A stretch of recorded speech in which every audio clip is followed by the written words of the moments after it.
بسم اللہ الرحمن الرحیم نحمدک یا اللہ والصلاة والسلام علی رسول اللہ اما بعد فاعوذ باللہ من الشیطان الرجیم بسم اللہ الرحمن الرحیم ان اللہ وملائکتہ یصلون علی النبی یا ایہا الذین آمنوا صلوا علیہ وسلموا تسلیما اللهم صل على سيدنا ومولانا محمد وبارك وسلم صلاة وسلاما عليك يا رسول الله صلى الله تعالى عليك وسلم. السلام علیکم ورحمۃ اللہ وبرکاتہ. اس سے پہلے درس میں طواف کعبہ کے حوالے سے بتایا گیا تھا. آج درس میں انشاءاللہ تعالی آگے کی جو باتیں ہیں وہ پیش کی جائیں گی. جب آپ طواف سے فارغ ہو جائیں تو مقام ابراہیم پر آئیں اور آنے کے بعد یہ آیت کریمہ پڑھیں وَاتَّخِذُوا مِن مَّقَامِ إِبْرَاهِيمَ مُصَلًّى. اب مقام ابراہیم کے نزدیک جگہ ملے تو ٹھیک ہے، ورنہ مسجد حرام میں جہاں کہیں بھی جگہ ملے 2 رکعت نماز واجب الطواف، یہ واجب ہے اور اس کو ادا کرنا ہے. اگر مکروہ وقت نہ ہو تو ادا کرنا ہے، اگر مکروہ وقت ہے تو رک جائیں، اس کے بعد میں ادا کریں. پہلی رکعت میں سورہ فاتحہ کے بعد سورہ کافرون اور دوسری رکعت میں سورہ فاتحہ کے بعد سورہ اخلاص یعنی قل هو اللہ شریف پڑھیں. حدیث پاک میں ہے کہ جو مقام ابراہیم کے پیچھے 2 رکعتیں پڑھے اس کے اگلے پچھلے گناہ بخش دیے جاتے ہیں اور قیامت کے دن وہ امن والوں میں اٹھایا جائے گا، یعنی سلامتی والوں میں اٹھایا جائے گا. یہ رکعتیں پڑھ کر کے دعا مانگیں، اور جس طرح اپنے ناسمجھ بچوں کی طرف سے اس نے نیت کی تھی تو نماز اس کو نہیں پڑھنی ہے، ٹھیک ہے. ہاں، نابالغ ناسمجھ بچوں کی طرف سے اس کو نماز نہیں پڑھنی ہے. اگر بھیڑ بھاڑ کی وجہ سے کبھی جیسے مقام ابراہیم کے پاس نماز پڑھنے کو جگہ نہ مل سکے تو مسجد حرام میں جہاں کہیں بھی اس کو جگہ ملے یہ 2 رکعت نماز واجب الطواف ادا کر سکتا ہے. نماز اور دعا سے جب فارغ ہو جائیں، یعنی 2 رکعت نماز واجب الطواف سے جب فارغ ہو جائیں، اس کے بعد ملتزم کے پاس جائیں اور اپنا سینہ، اپنا پیٹ، کبھی داہنا رخسار کبھی بایاں رخسار اس کے اوپر رکھیں اور دونوں ہاتھ سر سے اونچا کر کے اس طرح سے دیوار پر پھیلا دیں، اور اپنا داہنا ہاتھ دروازے کعبہ پر، بایاں ہاتھ حجر اسود کی طرف پھیلائیں. خوب رو رو کر کے وہاں پر دعا مانگیں. اب اتنی بھیڑ بھاڑ ہوتی ہے کہ یہ سب جو ہے سچویشن، ہاں کبھی ہو سکتا ہے کہ بھیڑ کم ہو تو اس طرح کے معاملات، لیکن یہاں پر پھر وہی خیال رکھنا کہ اگر کیونکہ عطر وغیرہ یہاں پر بھی ڈالا جاتا ہے، احرام کی حالت میں اگر آپ ہیں تو بالکل مت لپٹیے گا. ہاں، ملتزم سے قریب ہو جائیے، ملتزم سے قریب آ جائیے، اور ایک دعا ہے وہ دعا پڑھیے یا واجد یا ماجد لا تزل عنی نعمتا انعمتها علی. یا واجد یا ماجد یہ تو اللہ کے نام ہے. اے واجد، اے ماجد، لا تزل عنی نعمتا، ہم سے تو ان نعمتوں کو نہ چھین، انعمتها علیہ، جو نعمتیں تو نے ہمیں عطا فرمائی ہیں.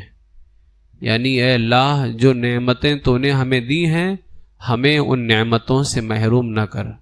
یہ دعا پڑھنی ہے. میرے آقا علیہ السلام فرماتے ہیں جب میں چاہتا ہوں جبریل کو دیکھتا ہوں کہ ملتزم سے لپٹ کر کے یہی دعا پڑھ رہے ہوں، یا واجد یا ماجد لا تزل عنی نعمتا انعمتها علیہ، یہ دعا پڑھنی ہے. ملتزم کے پاس نماز طواف کے بعد آنا ہے، لیکن یاد رکھ لیں ملتزم کے پاس طواف کی نماز پڑھنے کے بعد اس طواف میں آنا ہے جس کے بعد سعی کرنی ہے. طواف قدوم میں سعی نہیں نا، جو حاجی طواف قدوم کرتا ہے طواف قدوم میں سعی نہیں ہے. ٹھیک ہے، تو ملتزم کے پاس میں نماز کے بعد آنا ہے اس طواف میں جس کے بعد سعی ہے، اور جس کے بعد سعی نہ ہو اس میں نماز سے پہلے آنا ہے. ٹھیک ہے، جیسے کوئی طواف قدوم کر رہا ہے تو اب طواف قدوم سے فارغ ہو جائے تو نماز بعد میں پڑھے، پہلے ملتزم کے پاس آئے.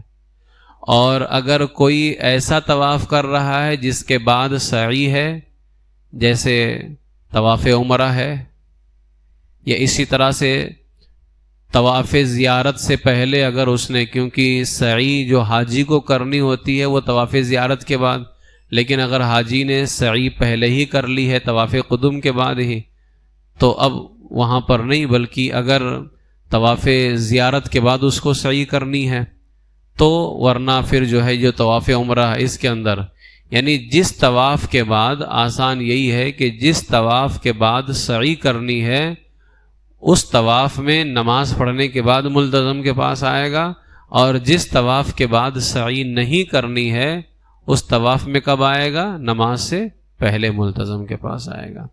ملتزم پر دعا مانگنے سے جب فارغ ہو جائیں، اب آپ آب زمزم پر آئیں. پہلے تو لوگ آتے تھے زمزم شریف کے کنواں کے پاس، اب کہاں کنواں رہ گیا ہے وہاں پر، یعنی وہ سب ایک پیک کر دیا گیا ہے سب. تو اب جہاں زمزم شریف وغیرہ پیتے ہیں وہاں پر آئیں. کعبہ شریف کی طرف منہ کر کے 3 سانسوں میں پیٹ بھر کر جتنا پیا جا سکے کھڑے ہو کر کے پئیں. ہر بار بسم اللہ سے شروع کریں اور الحمدللہ پہ ختم کریں، اور ہر بار کعبہ معظمہ کی طرف نگاہ اٹھا کر دیکھیں. جو پانی بچ جائے اسے اپنے بدن پر ڈال لیں، یا بچے ہوئے پانی سے منہ، سر اور بدن کا مسح کر لیں. لیکن اس بات کا خیال رکھیں کہ وہ مسجد کا حصہ ہے، وہاں پر پانی نہ گرے. لیکن اب تو خوب پانی گرتا ہے، لوگ خوب گراتے ہیں، اسے کوئی حرج نہیں ہے. خیر ہمیں دوسروں کو نہیں دیکھنا ہے، ہمیں اپنی کوشش کرنی چاہیے.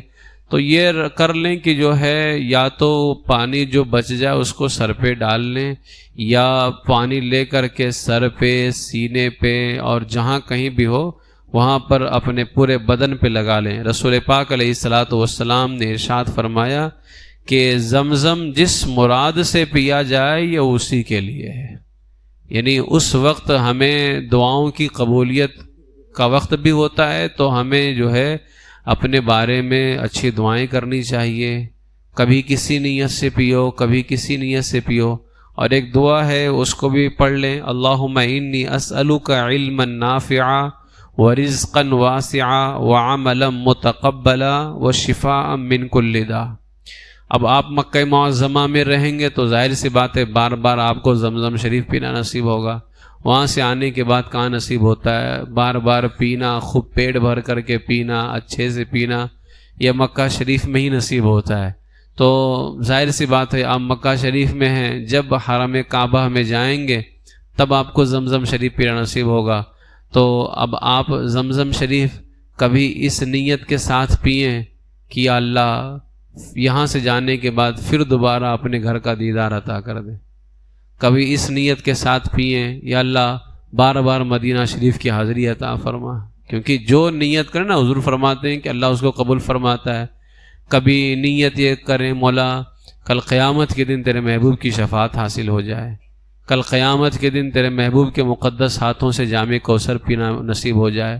مولا زمزم شریف کی برکت سے مرتے وقت میرے ایمان کی حفاظت فرما. تو اس طرح سے آپ جس مقصد کے تحت آپ پئیں، ٹھیک ہے، اپنے لیے، والدین کے لیے، تمام اہل سنت و جماعت کے لیے بھلائی کی نیت رکھیں کہ اللہ سارے سنیوں کے ایمان و عقیدے کی حفاظت فرما.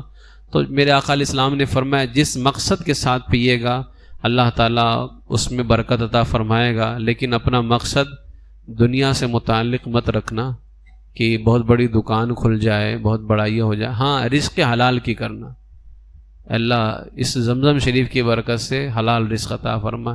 اسی طرح سے ایک نیت یہ بھی، یا اللہ زمزم شریف کی برکت سے تیرے محبوب کی محبت خوب ہمارے دلوں میں بیٹھ جائے، تیرے محبوب کے طریقے پر عمل کرنے والے بن جائیں، یہ ساری نیتیں ہوں تو بہت بہتر ہے۔ اور خوب زمزم پیٹ بھر کر کے پینا۔ رسول پاک علیہ السلام فرماتے ہیں ہم میں اور منافقوں میں یہی فرق ہے کہ منافق پیٹ بھر کر کے زمزم نہیں پیتا ہے اور مومن پیٹ بھر کر کے زمزم پیتا ہے، اس لیے زمزم شریف خوب پیٹ بھر کر کے پینا۔ اچھا، یہاں پر ایک چیز میں یہ واضح کر دوں کہ وہ حضرات جنہوں نے حج تمتع یا حج قران کی نیت کی ہے، کیونکہ حج تمتع والا صرف عمرے کی نیت کر کے رکھا ہے اور قران والا عمرہ اور حج دونوں کی نیت کر کے رکھا ہے، تو حج تمتع یا حج قران کی جس نے نیت کی ہے یہ طواف ان کا کون سا ہوگا؟ طواف عمرہ ہوگا یا طواف قدوم ہوگا؟ طواف عمرہ ہوگا، اس لیے کہ حج تمتع والا تو صرف عمرے کی نیت کر کے رکھا ہے اور قران والا عمرہ اور حج دونوں تو اس کا پہلا عمرہ ہی ہوگا۔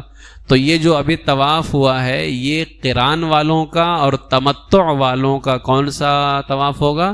طواف عمرہ۔ اب یہ حضرات اس طواف کے بعد صفا مروہ کی سعی کریں گے، کیونکہ عمرے میں جو طواف ہے اس کے بعد میں سعی ہے نا، عمرے میں جو طواف ہے اس کے بعد میں سعی ہے۔ اب یہ سعی کر کے اپنا عمرہ پورا کریں، لیکن اگر کسی نے حج افراد کا احرام باندھا تھا تو یہ طواف اس کا کون سا ہوگا؟ طواف قدوم۔ طواف قدوم ہوگا، اور طواف قدوم کے بعد سعی نہیں ہے، طواف قدوم کے بعد میں سعی نہیں ہے۔ اب یہاں پر جب طواف قدوم کے بعد سعی نہیں ہے تو یہ کیا کرے گا؟ لبیک کہتے ہوئے حالت احرام میں 10ویں ذوالحجہ تک رہے گئے۔ کون؟ حج افراد کرنے والا، اس لیے کہ یہ جو ہے حج افراد کی نیت کر کے رکھا ہے اور اس نے طواف قدوم کیا ہے، طواف قدوم کیا ہے تو اب یہ حالت احرام میں ہی رہے گا، اس کو سعی نہیں کرنی ہے، حلق نہیں کرنا ہے۔ جس نے عمرے کا طواف کیا ہے یعنی عمرے کی نیت کر کے رکھا تھا اس نے حج قران، اور حج تمتع والے نے طواف عمرہ کیا، اب سعی کرے گا۔ لیکن اب اس میں قران والا تو ابھی سعی کے بعد بھی حالت احرام میں رہے گا، لیکن تمتع والا اپنا سر وغیرہ چھلا کر کے عمرے کے احرام سے باہر آ جائے گا۔ لہٰذا یہ جس نے حج افراد کیا ہے یہ نہ ابھی حلق کرے نہ تقصیر۔ اچھا، ایسی صورت کے اندر یعنی جب یہ طواف قدوم کر رہا تھا حج افراد کرنے والا تو یہ نہ اجتباء کرے گا نہ رمل کرے گا۔ اجتباء یعنی کندھا کھولنا، رمل یعنی کندھے ہلا ہلا کے چلنا۔ میں آپ کو ایک اصول بتا دیتا ہوں، جس طواف کے بعد سعی نہیں کرنی ہے اس طواف میں اجتباء اور رمل نہیں کرنی ہے، سمجھے؟ جس طواف کے بعد سعی نہیں ہے اس میں اجتباء اور رمل نہیں ہے۔ اب یہی وجہ ہے کہ دیکھیں جب آپ کبھی مکہ شریف میں رات میں صرف طواف کرنے جائیں تو اب تو نیچے گراؤنڈ کے اندر تو یہ نزدیوں کی طرف سے یہ پورا وہاں پہ یہ لگ گیا ہے کہ بغیر احرام کے یعنی احرام کے کپڑے کے، اب وہ حالت احرام میں کون جاتا ہے؟ احرام کے کپڑے پہن لیتے ہیں، اوپر سے لوگ اندر گراؤنڈ میں جاتے ہیں طواف کے لیے، تو اس طواف کے بعد بھی تو سعی نہیں ہے نا، تو لہٰذا جب وہ ہم طواف کریں گے تو اس میں اجتباء نہیں کریں گے، ہم رمل نہیں۔ جس طواف کے بعد سعی نہیں ہے اس طواف کے اندر ہمیں اجتباء اور رمل نہیں کرنا ہے، کندھا بھی بند رہے گا اور جو ہے ہمیں شانہ بھی نہیں ہلانا ہے، نارمل چال ساتوں چال میں چلا جائے گا۔ جس طواف کے بعد میں سعی ہے اس میں اجتباء اور رمل سنت ہے، طواف کے بعد سعی نہیں تو اجتباء اور رمل نہیں کرنا ہے۔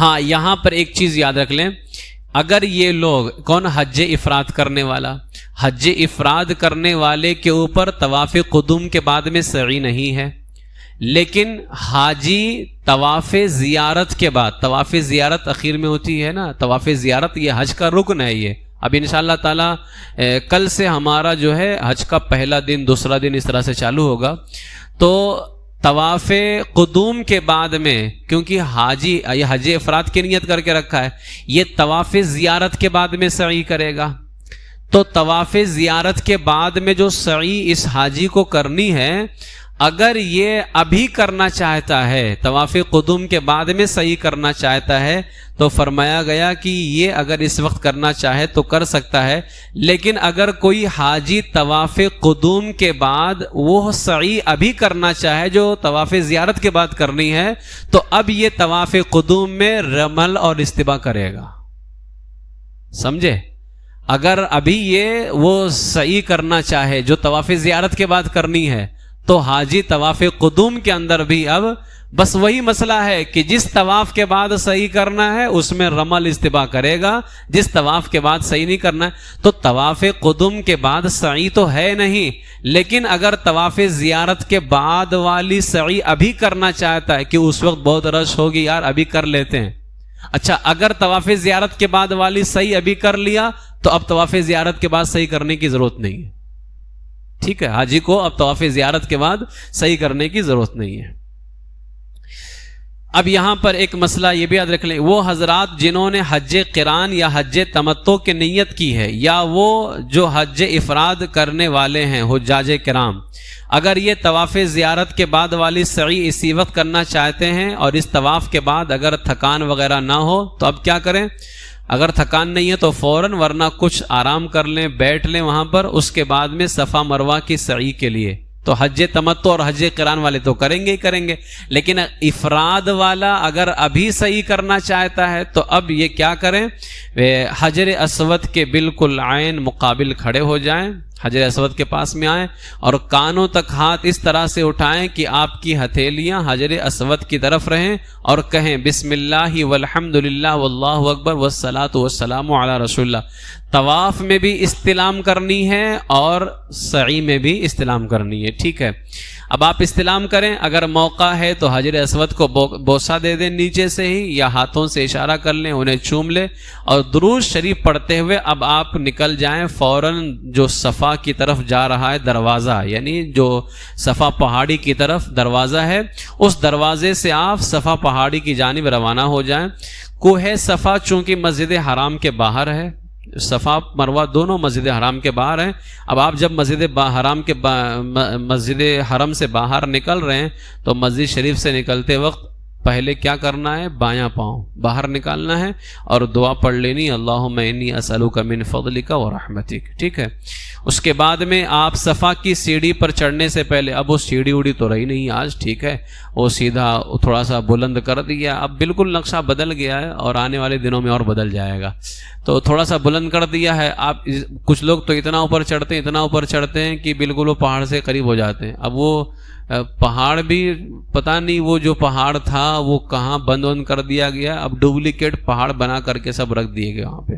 وہ اصلی پہاڑ نہیں ہے، وہ پہاڑ بنا کر کے سب رکھا گیا وہاں پر. خیر، آپ کو وہاں برکت کے لیے جانا ہے اور وہ پہاڑ کا وہیں پہ حصہ تھا، وہاں پہ آپ تھوڑا سا چڑھیں. جب تھوڑا سا چڑھیں گے تو خانہ کعبہ شریف دکھائی دیتا ہے نا، خانہ کعبہ شریف. وہاں پر یہ پڑھیں، ابدأ بما بدأ اللہ به ان الصفا والمروة من شعائر اللہ فمن حج البیت او اعتمر فلا جناح علیہ ان یطوف بہما ومن تطوع خیرا فإن اللہ شاکر علیم. یہ آپ کو آیت کریمہ پڑھنی ہے. ذکر و درود پڑھتے ہوئے آپ صفا کی سیڑھیوں پر اتنا چڑھیں کہ کعبہ معظمہ نظر آئے، اور یہ پہلی ہی سیڑھی پر چڑھنے سے ممکن ہو جائے گا، تو لہٰذا آپ کو جب کعبہ شریف نظر آنے لگ جائے زیادہ اوپر چڑھنے کی بالکل بھی ضرورت نہیں ہے، کعبہ شریف کو دیکھتے رہیں. اس کے بعد میں آپ کیا کریں؟ اپنے ہاتھوں کو اٹھائیے. اب استلام کے لیے جب آپ ہاتھوں کو اٹھائیں تو ہتھیلی حجر اسود کی طرف رہے، لیکن اگر حجر اسود کے سامنے دعا کر رہے ہو یا کعبہ شریف کے سامنے دعا کر رہے ہو، دعا کے وقت جب ہاتھ اٹھائیں گے تو ہتھیلی آسمان کی طرف ہوگی، استلام کے لیے جب ہاتھ اٹھائیں گے تو ہتھیلی کدھر ہوگی؟ یہ بھی یاد رکھیں کہ استلام کے لیے ہتھیلی حجر اسود کی طرف اور دعا کے لیے ہتھیلی آسمان کی طرف ہوگی. تو اب ہم یہاں دعا کر رہے ہیں، استلام تو ہم کر چکے ہیں، اب ہم یہاں دعا کر رہے ہیں تو ہماری ہتھیلی کہاں ہوگی؟ آسمان کی طرف ہوگی. اس کے بعد میں ہم دعا کریں، خوب دعا کریں.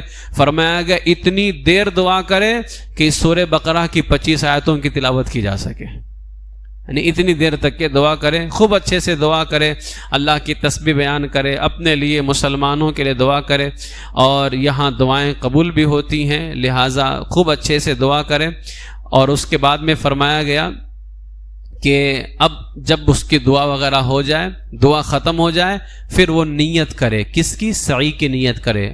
اللہم انی ارید السعی بین الصفا والمروہ فیسرہ لی وتقبلہ منی. اے اللہ، اگر اردو میں نہیں آتا ہے تو اگر عربی میں نہیں ہے تو اردو میں کہہ لے، اے اللہ میں صفا مروہ کی سعی کرنا چاہتا ہوں، صفا مروہ کی سعی کا ارادہ رکھتا ہوں، میری طرف سے اس کو قبول بھی فرما اور میرے لیے آسان بھی فرما. آپ اردو میں اس کو کہہ لیں. جب آپ نیت کر لیں، نیت کرنے کے بعد میں کیا کریں؟ اب صفا سے اتریں، کیونکہ آپ استلام کر چکے ہیں نیچے، ہے نا، آپ نیچے صحیح کی استلام کر چکے ہیں. اب استلام کر چکے تھے، آپ نیت کر کے نیچے اتریں اور آپ مروہ پہاڑی کی طرف چلیں. جب پہلا میل آئے، اور یہ پہلا میل جیسے ہی صفا پہاڑی سے تھوڑی دور آپ چلیں گے تیسے ہی پہلا میل آ جاتا ہے. پہلا میل آتے ہی اب آج کل نشان بھی لگا ہوا، وہاں ہری لائٹ لگی ہوئی ہے، یعنی صفا مروہ کے درمیان پورے راستے میں دوڑنا نہیں ہوتا ہے، جہاں میل ہے وہیں پر دوڑنا ہوتا ہے. تو وہاں پہ ہری لائٹ لگی ہوئی ہے. جب پہلا میل آ جائے تو اب آپ کو وہاں پر کیا کرنا ہے؟ دوڑنا شروع کرنا ہے، مگر اتنا ہی کہ کسی کو تکلیف نہ ہو، ہے نا، اتنا دوڑنا ہے تکلیف نہ ہو. اور جب دوسرا میل آ جائے دوڑنا بند کر دینا ہے. عورتیں نارمل حالت پر چلیں گی، عورتیں بالکل بھی وہاں نہیں دوڑیں گی، ٹھیک ہے. اور اس وقت دعا کیا پڑھنی ہے؟ رب اغفر وارحم وتجاوز عنا تعلم وتعلم ما لا نعلم انک انت الاعز الاکرم. یہ ہمیشہ یاد رکھ لیں، جو دعائیں یاد نہ ہو تو آپ درود شریف پڑھتے رہیے، ٹھیک ہے. اور چوتھا کلمہ بھی پڑھتے رہیں، لا الہ الا اللہ وحدہ لا شریک لہ لہ الملک ولہ الحمد یحیی ویمیت وہو حی لا یموت بیدہ الخیر وہو علی کل شیء قدیر. چوتھا کلمہ بھی بار بار پڑھ دیں. جب مروہ پہاڑی پر پہنچ جائیں تو یہاں پر بھی کچھ اوپر چڑھیں، ٹھیک ہے، اور بالکل آپ زیادہ اوپر نہ جائیں، ہلکا سا اوپر چڑھیں، آپ کے لیے کافی ہو جائے گا. کعبہ شریف وہاں سے تو بالکل نظر نہیں آئے گا، کیونکہ پورا مروہ صفا پہاڑی سے تو کعبہ شریف نظر آتا ہے، لیکن مروہ پہاڑی سے کعبہ شریف نظر نہیں آتا ہے. لیکن اب کعبہ شریف کی طرف آپ منہ رکھیے. جیسے صفا پر آپ نے دعا وغیرہ کیا تھا، اللہ کی تسبیح تحلیل بیان کی تھی، اب آپ کو مروہ پہاڑی پر بھی وہی کرنا ہے، ٹھیک ہے، مروہ پہاڑی پر بھی وہی کرنا ہے. جب دعا وغیرہ سے آپ فارغ ہو جائیں، پھر اس کے بعد آپ کعبہ شریف کی طرف ہی جو حجر اسود ہے وہاں پہ ایسے بسم اللہ والحمد، اب چاہے وہ نظر آئے چاہے نہ نظر آئے، بسم اللہ والحمد للہ واللہ اکبر والصلاۃ والسلام علی رسول اللہ چوم کر کے پھر آپ صفا پہاڑی کی طرف آنا شروع کر دیں. اس طرح سے آپ کو جو ہے صفا سے مروہ آنا ہے، پھر مروہ سے صفا جانا ہے. آپ کو شروع کہاں سے کرنا ہے؟ سعی صفا پہاڑی سے. اور آپ کی سعی ختم کہاں پہ ہوگی؟ مروہ پہاڑی پہ ختم ہوگی، ٹھیک ہے. یہاں پر میں ایک بہت اہم بات یہ بتانا چاہوں گا. اب بیسمنٹ کی سعی بند کر دی گئی ہے، جو نیچے سعی ہوتی تھی بیسمنٹ میں اس کو بند کر دیا ہے ان لوگوں نے. وہاں پر مسجد بن گئی ہے، میں ایک مرتبہ دیکھا تھا جا کر کے، نیچے مسجد بنی ہوئی ہے. تو اب اوپر سعی ہوتی ہے. انہوں نے کیا کیا ہے، جو مسعی ہے نا، مسعی کہتے ہیں اس جگہ کو جہاں سعی کی جاتی ہے. تو مسعی کا جو حصہ تھا، ابھی آپ دیکھے ہوں گے جب ہم اوپر جاتے ہیں سعی کرنے کے لیے، یعنی بیسمنٹ کے اوپر، چاہے وہ پہلا مالا ہو چاہے دوسرا مالا ہو، جب ہم وہاں سعی کے لیے جاتے ہیں تو ایک طرف حصہ ہے جانے والا صفا سے مروہ، اور دوسرا حصہ ہے مروہ سے صفا کی طرف آنے والا.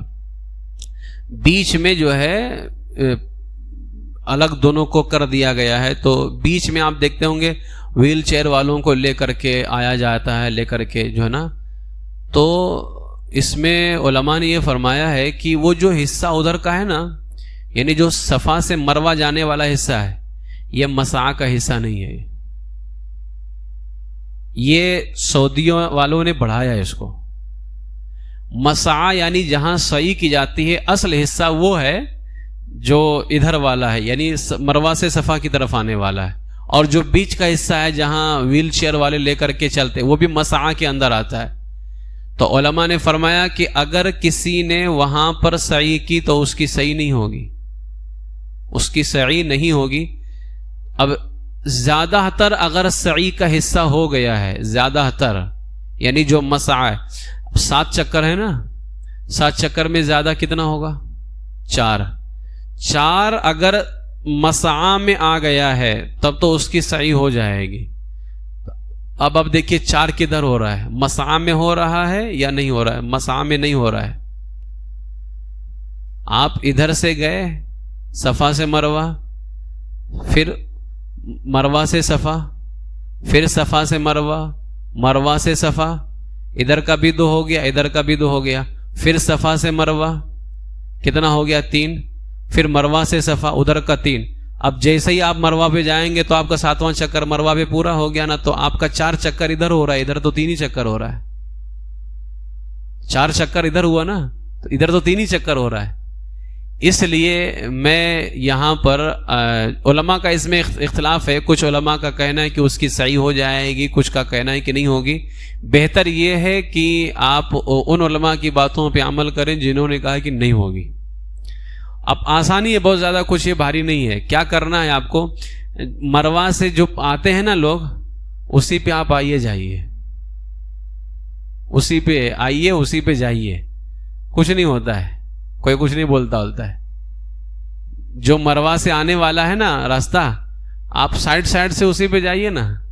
آپ کو کیا کرنا ہے اس کے اندر؟ کوئی اپنا استقبال تھوڑا نہ کروانے کا ہے وہاں پہ.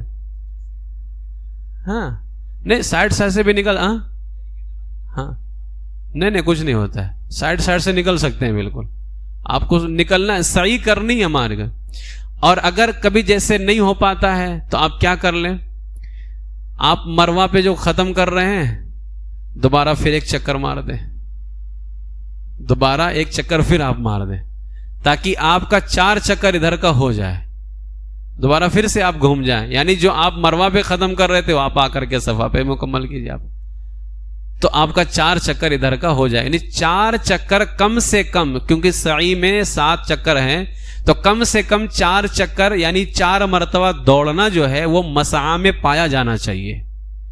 تو اگر جیسے کبھی نہ جانے دے ادھر سے، تو میں نے تو ایسے ہی طواف کیا تھا کہ ادھر ہی سے جاتے، ادھر ہی سے آتے، ادھر ہی سے جاتے، ادھر ہی سے آتے. وہ سائڈ سے نکل جاتے تھے، ہو جاتا تھا اس میں. یہ میں نے احتیاطاً آپ کو مسئلہ بتایا ہے، اس پہ بہت دھیان دیجیے گا. اس لیے کہ وہ جو حصہ نکالے ہیں یہ لوگ صفا سے مروہ کی طرف جانے والا، یہ مسعی سے باہر ہے. یہ سعی کا جو اصل حصہ ہے وہ وہی ہے. آپ دیکھیں گے بھی اس کو بیسمنٹ والے سے ملا کر کے، تو بیسمنٹ والا حصہ جو بیچ میں حصہ ہے نا، اوپر پہلے مالے پہ، تو وہیں پہ ختم ہو جاتا ہے. وہ ادھر کا جو حصہ ہے وہ نیچے والے حصے میں بالکل بھی نہیں آتا ہے، وہ غیر مسعی ہو.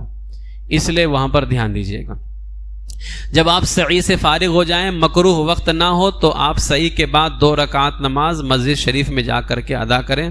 ہو سکے تو حجر اسود کے سامنے آ کر کے ادا کریں، اور اگر حجر اسود کے سامنے موقع نہیں ملتا ہے تو مسجد حرام میں جہاں کہیں بھی آپ کو جگہ ملے آپ وہاں پر ادا کر سکتے ہیں. اب اگر آپ نے حج قران کا احرام باندھا تھا، کیونکہ قران اور تمتع والے کو تو سعی بھی کرنی تھی نا، تو حج تمتع والا تو اب حلق کرائے گا، تقصیر کرائے گا. لیکن اگر حج قران کا احرام باندھا تھا تو یہ طواف و سعی کرنے سے آپ کا عمرہ پورا ہو گیا.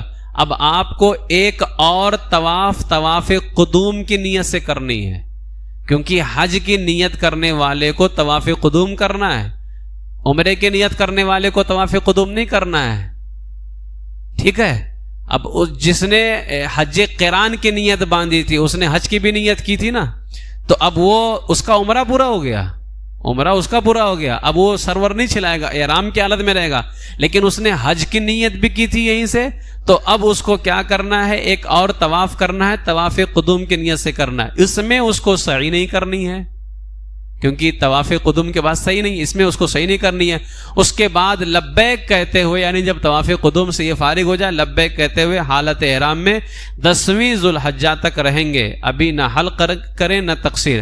طواف قدوم میں استباء اور رمل اور اس کے بعد صفا مروہ کی سعی ضروری نہیں ہے.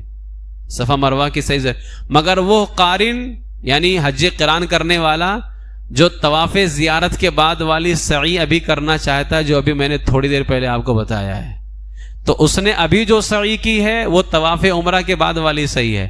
لیکن اب وہ اس قارن پر طواف قدوم بھی ضروری ہے نا. تو اب اگر وہ طواف قدوم کر رہا ہے اور طواف قدوم کے بعد میں، تو اس طواف قدوم کے اندر وہ رمل استباء نہیں کرے گا. لیکن اگر وہ طواف زیارت کے بعد والی سعی ابھی کرنا چاہتا ہے تو وہ طواف قدوم کے اندر بھی کیا کرے گا؟ رمل بھی کرے گا اور استباح بھی کرے گا. ٹھیک ہے. اور بہتر یہی ہے، مشورہ ہمارے علماء یہی دیتے ہیں کہ طواف قدوم کے بعد وہ صحیح کر لے، اس لیے کہ اس وقت طواف زیارت کے بعد جو بھیڑ باڑ ہوتی ہے وہ اس کے لیے بہت پریشانی ہو جاتی ہے.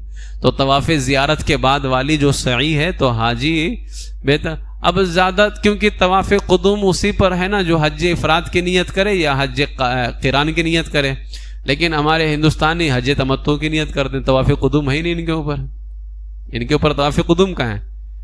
لیکن اگر کسی نے قران کی نیت باندھی ہو تو یہ مسئلے اپنے ذہن کے اندر رکھیں. خیر، حج تمتع کا جس نے احرام باندھا تھا اس کا عمرہ پورا ہو گیا. یہ طواف اور سعی کرنے سے مکمل ہو جانے پر حلق کرے یعنی سارا سر منڈوا دے، یا تقصیر کرے یعنی بال کتروائیں. اب یہ بال کتروانا ہے، احرام سے باہر ہو جانا ہے. بہتر یہی ہے کہ جو ہے نا سر منڈا دے، اس لیے کہ اللہ کے رسول علیہ السلام نے حجۃ الوداع میں حلق کرایا اور سر منڈانے والوں کے لیے 3 مرتبہ رحمت کی دعا فرمائی ہے، اور بال چھوٹے کروانے والوں کے لیے 1 مرتبہ رحمت کی دعا فرمائی ہے. ٹھیک. اب اس کے اندر بھی جو ہے نا کچھ لوگ یہاں سے کٹوا دیں گے، وہاں سے کٹوا دیں گے، پکڑ کر کے. بال کا، پورے سر کے بال کا چوتھا حصہ ہے تقصیر. حلق تو بالکل سمجھ میں آتا ہے، پورا سر چھلا دینا. تقصیر کیا ہے؟ پورے سر کے بال کا چوتھا حصہ ہے. پورے سر کے بال کا چوتھا حصہ لوگ کیا سمجھتے ہیں؟ جیسے جو ہے پورا سر یہ ہو گیا، اب اس سر کے 1 حصہ، یہ 2 حصہ، یہ 3 حصہ، یہ چوتھا ہے، یہاں سے کٹوا دیتے ہیں. اس طرح سے لوگ کرتے ہیں.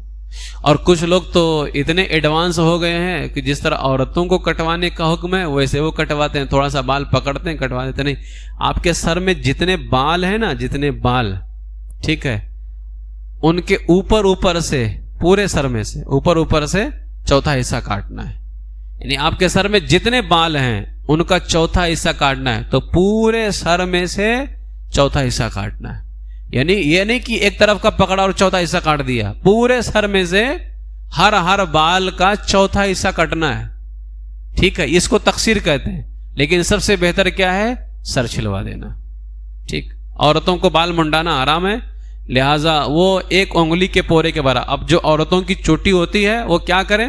وہ اپنی چوٹی کے آخری حصے کو پکڑے اور اس طرح سے انگلی میں لپیٹ کر کے، اس طرح سے لپیٹا اور اتنا حصہ کاٹ دے. یہ ان کو اس طرح سے کرنا. اور اچھا، آپ اپنے خود بھی کر سکتے ہیں، کیونکہ اب 2 عمرہ جو ہیں فارغ ہو چکے ہیں. لیکن آپ کا وہ نہیں کر سکتا ہے ابھی. کون؟ حج قارن والا نہیں کر سکتا ہے، قران والا نہیں کر سکتا ہے، کیونکہ ابھی اس کا فارغ نہیں ہوا ہے نا.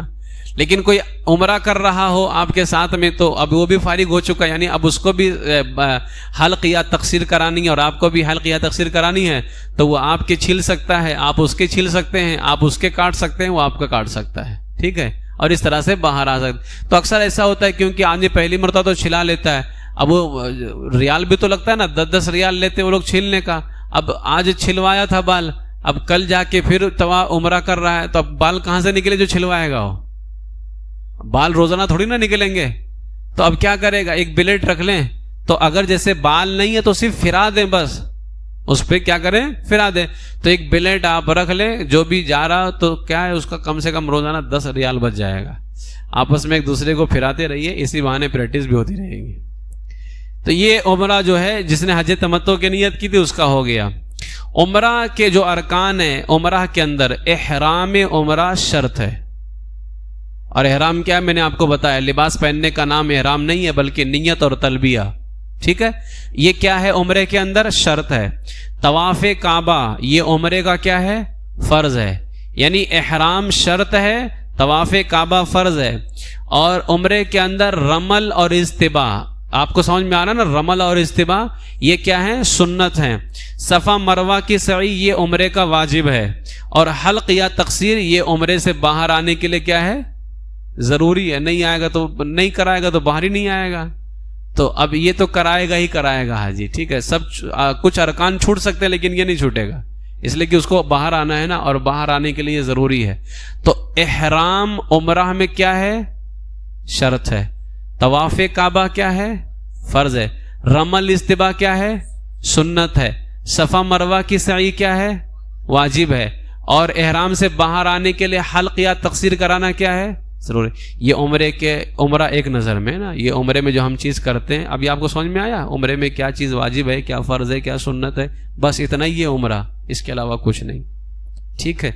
اب انشاءاللہ تبارک و تعالی کل سے ہم جو ہے انشاءاللہ حج کا پہلا دن کل ہمارا رہے گا. اس طرح سے اب 5 دن تک ہماری گفتگو ہوگی. اب جس نے حج تمتع کیا تھا اب وہ تو مکمل فارغ ہو گیا. اب 8 ذوالحجہ تک بغیر احرام کے رہے گا وہ. اب اسے کوئی عمرہ بھی نہیں کرنی ہے، کوئی نہیں. مسجد عائشہ جا کے عمرہ نہیں کرنا ہے اس کو. ابھی یہ تو عمرہ اس کے اوپر واجب تھا نا، کیونکہ وہ میقات سے گزرا ہے. اب حج کے ایام شروع ہیں. ٹھیک ہے. اب اس کو مسجد عائشہ سے عمرہ وغیرہ کچھ نہیں کرنا ہے. اب جو ہے حرم میں ہی رہے گا. کیا کرے گا؟ حج کا احرام باندھے گا. 8ویں ذی الحجہ سے پہلے بھی باندھ سکتا ہے اور 8ویں کو باندھے گا، کیونکہ 8 کو پہلا دن رہتا ہے. تو 8 کو باندھ کر کے مینا جاتے ہیں حاجی، تو وہ 7 کو بھی باندھ سکتا ہے، 6 کو بھی باندھ سکتا ہے. ٹھیک ہے. 8 کو تو باندھنا ہی باندھنا ہے، کیونکہ حج کا پہلا دن ہے، مینا کو جانا ہے. ٹھیک. اور مکہ شریف میں ہی اب وہ 8ویں تاریخ کا انتظار کرے گا. ہاں، جب تک مکہ شریف میں رکا ہے بغیر رمل اور بغیر استباء کے رات میں جائے اور طواف کرے. کوشش یہ کرے محض 1 سے 2 طواف کرے، بس 1 ہی طواف کرے کافی ہے. اس کی وجہ کیا ہے؟ حج سے پہلے جتنا ہو سکے وہ اپنے آپ کو آرام دے. جائے وہاں پر حرم میں جائے، 1 طواف کرے، زیادہ چکر نہ لگائے، بیٹھے رہے قرآن شریف پڑھتا رہے رات بھر. نہ کیا کرنا ہے اس کو؟ اگر ابھی چل لے گا تو اس کو حج میں چلنے میں پریشانی ہو سکتی ہے. خدا نہ کرے کوئی تکلیف ہو جائے. تو اسی لیے علماء کہتے ہیں کہ آپ نے ایک عمرہ کر لیا، اب آپ صرف بیٹھ کے ہی عبادت کرتے رہیے، چلنے والا کوئی عبادت ابھی مت کیجیے. اب اس لیے کہ آپ کو اپنے کو حج کے لیے مکمل تیار کرنا ہے آپ کو، اس لیے چلنے والا کوئی عبادت مت کیجیے. ٹھیک ہے. اور جو ہے آپ حرم کے اندر جائیے اور طواف کیجئے، 1 رات میں طواف کر لیجئے. کبھی طواف کی نیت حضور کی طرف سے کریں، کبھی سرکار غوث اعظم رضی اللہ تعالیٰ عنہ کی طرف سے، کبھی والدین کی طرف سے، کبھی کسی کی طرف سے، کبھی کسی کی طرف سے. ٹھیک ہے. آپ وہاں بیٹھ جائیے، نماز پڑھتے رہیے، قضا نمازیں پڑھیے، اور جو ہے ہو سکے تو کچھ روزے بھی رکھیں. حرم شریف میں 1 بار کم سے کم ضرور قرآن پاک ختم کیجئے. 1 بار قرآن پاک ضرور مکمل کیجئے، کیونکہ حرم میں ہر نیکی کا ثواب کتنا ہے؟ 1 لاکھ کا. اور 1 قرآن کا ثواب کتنا ملے گا؟ 1 لاکھ قرآن کا ثواب ملے. تو 1 لاکھ جو ہے ضرور، جو 1 قرآن پاک ضرور وہ مکمل کرے. تو یہ کن کے لیے ہے؟ مرد حضرات کے لیے. اور عورتوں کے لیے بہتر یہ ہے کہ عورتیں نماز وغیرہ اپنی قیام گاہ پہ پڑھیں، جہاں پہ عورتیں رکتی ہیں. اس لیے کہ مسجد حرام میں نماز پڑھنا افضل ہے مردوں کے لیے، ان کے پیچھے نہیں. مسجد حرام میں نماز پڑھنے کی میں بات کر رہا ہوں. ٹھیک ہے. اس خبیث کے پیچھے پڑھنے کی بات نہیں کر رہا ہوں میں. مسجد حرام کے اندر نماز پڑھنا افضل ہے مرد کے لیے، اور عورتوں کے لیے افضل کیا ہے؟ اپنے روم پہ نماز پڑھنا، اپنی قیام گاہ پہ نماز پڑھنا. اس لیے کہ رسول پاک علیہ السلام نے خود ارشاد فرمایا، عورت کو میری مسجد میں نماز پڑھنے سے زیادہ ثواب گھر میں پڑھنا ہے. اب بہت ساری آج ہماری عورتیں وہاں جو جاتی ہیں، ہماری مائیں بہنیں عورتیں، وہ سب کیا کرتی ہیں کہ زیادہ زیادہ کوشش کرتی ہیں کہ مسجد حرم میں اور مسجد نبوی میں نماز پڑھیں. اللہ کے رسول علیہ السلام نے جب فرما دیا کہ عورتوں کے لیے ثواب زیادہ کہاں ہے؟ ان کی قیام گاہ پر، تو پھر یہاں ان کو نہیں آنا چاہیے، وہیں پر نماز پڑھیں تو زیادہ بہتر ہے. اب انشاءاللہ تبارک و تعالی کل ہمارا حج کا پہلا دن ہوگا. اس حوالے سے درس آپ لوگ ضرور شرکت کریں. اب یہ 5 دن تو ہمارا چلے گا حج کا، اس کے بعد میں تو 5 دن حج کے ہو جائیں تو پھر مکمل ہو جاتا ہے. پھر انشاءاللہ تعالی مدینہ شریف کی حاضری کے حوالے سے باتیں پیش کروں گا. اللہ تعالیٰ صحیح معنوں میں جو لوگ حج پہ گئے ہیں یا جا رہے ہیں، اللہ تعالیٰ ان سب کے حج کو اپنی بارگاہ میں قبول فرمائے، اور ہم سب کو اللہ تعالیٰ حج مبرور نصیب فرمائے، ایمان پر زندہ رکھے، ایمان ہی پر خاتمہ بالخیر فرمائے.